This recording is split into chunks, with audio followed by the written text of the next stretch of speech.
My first one was in 1977. Helen first went in 1979, but we hadn't met each other then. And from 1980 onwards, we both went together. So when was it you first started going to Greenbelt, Bernard? That would have been sometime in Cheltenham, probably about 2010. I went 1978 was my first one. Greenbelt as a whole is this community, and many people regard it as their church. I saw it. Year church. Yeah, certainly in the 80s and 90s, I saw it as my spiritual home, and I could go there and get recharged, and I could go back to a year working in Manchester. Yeah, I think that's the same for a lot of people. I think it's about new ideas, new way of looking at things, and I could say it's a reset after a year of doing things which I've done for the last 20 years, or I want to actually see new things which I might do, or new ways of thinking which I haven't thought about. It was Greenbelt that inspired me to get a bit politically active in the anti-apartheid movement. You've got this massive programme of events going on that you can never ever get to all of them. In the early days, it was a music programme that was most important to me, but over the years, it's moved towards the seminar programme being most important to me. And in fact, I don't know most of the groups we're playing. You've got all the arts involved as well, and the fact of just everything's there. You know, you've got life in all sorts of forms, really. The art goes from everything from comedy through to opera. It's just challenging, discovering, finding out, as well as having a lot of fun. Being challenged about a huge range of different things, from how we can do worship that actually is vaguely reflective of 21st century life, worship which makes use of resources which we haven't thought of using. You had the National Gallery in St Martin's launching their series of Bible reflections based on pictures of the National Gallery a couple of years ago, which we used at St Peter's very successfully after that.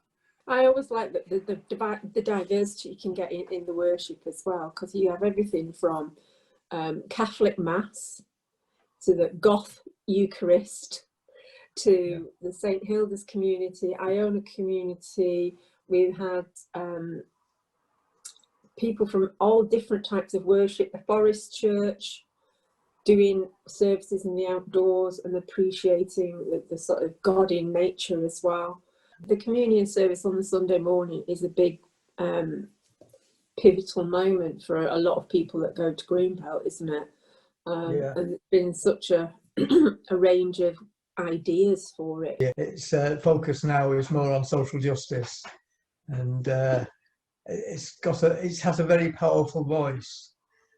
Over the years, they've brought speakers from all around the world who have certainly influenced me and helped me form my political and theological views on the world. And I think it has for a lot of people. Yeah, definitely. Yeah, it certainly has. Jack Monroe, who did the Cooking on a Bootstrap, you know, she became socially active and teaching people about how to produce good food on a very, very limited budget, and has been lobbying the government for better food and making, a good living wage for everybody, so you don't end up with, or you shouldn't have to have food banks, and people finding creative ways to live off a few tins every week. Yeah. But Greenbelt has a track record for making a difference. One of the major catalysts for the debt relief campaign in the turn of the millennium, along with Christian Aid, and that campaign is still running and has made a huge difference to lives throughout the world. There are a lot of Christian politicians who have come to Greenbelt, and you can very quickly work out who are the ones who are worth voting for. And you don't get many opportunities to meet and talk to government ministers, but that's happened at Greenbelt. Particularly Diffid. remember the Labour guy who was in charge of DFID. The inclusivity of as many people as possible from all walks of life and all sorts of abilities is also one of the things that is I find is key. And that acceptance for everybody as well. The disability aspect of it. There's venues specifically for people with disabilities to find a peaceful place, the haven. For people who have sensory overload, literally can't cope with too much noise, they can go to the haven. The camping accessibility stuff they put in place, they've won awards for that. For a lot of people, not going this year is difficult. There's been lots of things on Facebook of people sharing how they're feeling. Some are setting up their own little green belts in their back gardens. Some of them are quite grateful they're not there because the weather's so bad at the moment.